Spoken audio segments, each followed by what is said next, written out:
Volume study 4 ಯೆಹೋವನ ಮುಯ್ಯಿ ತೀರಿಸುವ ದಿನದ ಹರ್ಮಗೆದೋನ್ ಯುದ್ಧ ಅಧ್ಯಾಯ 11 ಹರ್ಮಗೆದೋನ್ ಯುದ್ಧ ಮಹಾದಿನದ ಕದನ ಪುಟ 367.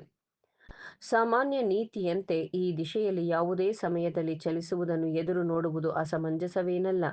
ಆದರೆ ನಮ್ಮ ಹಿಂದಿನ ಅಧ್ಯಯನಗಳಲ್ಲಿ ಸಂಪುಟಗಳು 2 ಮತ್ತು 3ರಲ್ಲಿ ನಾವು ನೋಡಿರುವಂತೆ ದೇವರು ತನ್ನ ಯೋಜನೆಗೆ ಪ್ರತಿಯೊಂದು ವೈಶಿಷ್ಟ್ಯಕ್ಕೂ ಸಮಯಗಳನ್ನು ನಿಗದಿಪಡಿಸಿರುತ್ತಾನೆ ಮತ್ತು ನಾವೀಗ ರೌದ್ರದ ದಿನಗಳಲ್ಲಿದ್ದೇವೆ. ಅದು 40 ವರ್ಷಗಳು ಹಾಗೂ ಅಕ್ಟೋಬರ್ 1874ರಲ್ಲಿ ಅದು ಪ್ರಾರಂಭವಾಯಿತು ಮತ್ತು ಶೀಘ್ರದಲ್ಲಿಯೇ ಕೊನೆಗೊಳ್ಳುತ್ತದೆ.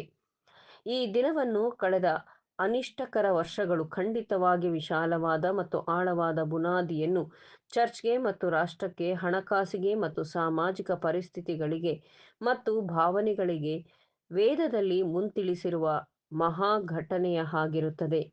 ಇವುಗಳು ಈಗಾಗಲೇ ಲೋಕವನ್ನು ಆವರಿಸಿದೆ ಹಾಗೂ ಎಷ್ಟರ ಮಟ್ಟಿಗೆ ಮುಂತಿಳಿಸಿದೆಯೋ ಅಷ್ಟರ ಮಟ್ಟಿಗೆ ಖಂಡಿತವಾಗಿಯೂ ಬರುತ್ತದೆ. ಇದು ಸಂಪೂರ್ಣವಾಗಿ ನೆರವೇರುವುದಕ್ಕೆ ಕೆಲವೇ ವರ್ಷಗಳ ಅವಧಿಯೇ ಬೇಕಾದಷ್ಟಾಗಿ ಸಾಕು. ಈಗಾಗಲೇ ಮನುಷ್ಯರು ಭಯ ಹಿಡಿದವರಾಗಿ ಲೋಕಕ್ಕೆ ಏನು ಬರುವುದೋ ಎಂದು ಎದುರು ನೋಡುತ್ತಾ ಪ್ರಾಣ ಹೋದಂತಾಗುವರು. ಹಿಂದಿನ ಅಧ್ಯಯನಗಳಲ್ಲಿ ತೋರಿಸಿರುವಂತೆ ಪ್ರವಾದನೆಯು ನಮ್ಮ ಗಮನಕ್ಕೆ ತಂದಿರುವುದು ಮತ್ತು ಪ್ರಾರಂಭದಿಂದ ಸಾರ್ವಜನಿಕವಾಗಿ ಪ್ರಕಟಿಸಿರುವಂತೆ ರೌದ್ರದ ದಿನವು ಶೀಘ್ರವಾಗಿ ಪರಾಕಾಷ್ಠೆ ತಲುಪುತ್ತಿದೆ. ಎಲ್ಲ ಮನುಷ್ಯರು ಕಷ್ಟಗಳ ಕತ್ತಲಿನ ಬಾಹ್ಯರೇಖೆಯು ಇದುವರೆವಿಗೂ ಹತ್ತಿರ ಬರುತ್ತಿರುವುದನ್ನು ನೋಡುತ್ತಿದ್ದಾರೆ.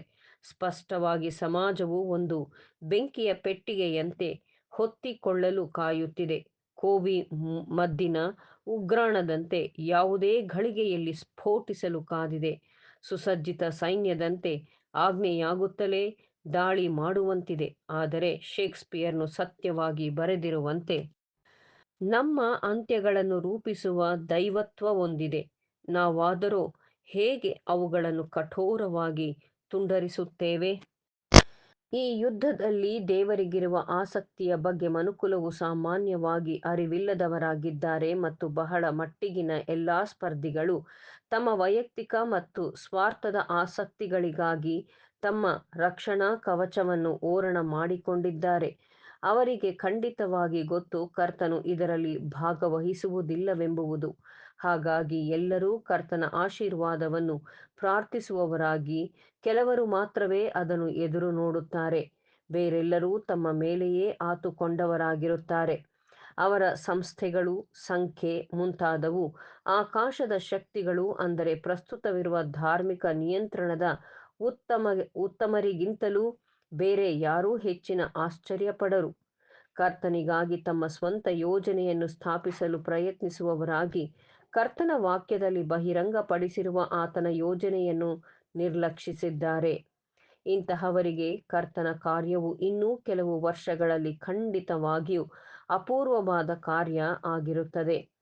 ಈ ವಿಷಯದಲ್ಲಿ ನಮ್ಮ ಕರ್ತನ ವಾಕ್ಯ, ಯೆಹೋವನು ಈಗ ಅಪರೂಪವಾದ ತನ್ನ ಕೆಲಸವನ್ನು ನಡೆಸಬೇಕೆಂತಲೂ ಅಪೂರ್ವವಾದ ತನ್ನ ಕಾರ್ಯವನ್ನು ನೆರವೇರಿಸಬೇಕೆಂತಲೂ ಪೆರಿಜ್ಜೀಮ್ ಬೆಟ್ಟದಲ್ಲಿ ಎದ್ದಂತೆ ಏಳುವನು, ಗಿಬ್ಯೋನ್ ತಗ್ಗಿನಲ್ಲಿ ರೋಷಗೊಂಡಂತೆ ರೋಷಗೊಳ್ಳುವನು. ಆದ ಕಾರಣ ನಿಮ್ಮ ಬಂಧನಗಳು ಇನ್ನೂ ಬಿಗಿಯಾಗದಂತೆ ಧರ್ಮನಿಂದೆಯನ್ನು ಬಿಡಿರಿ.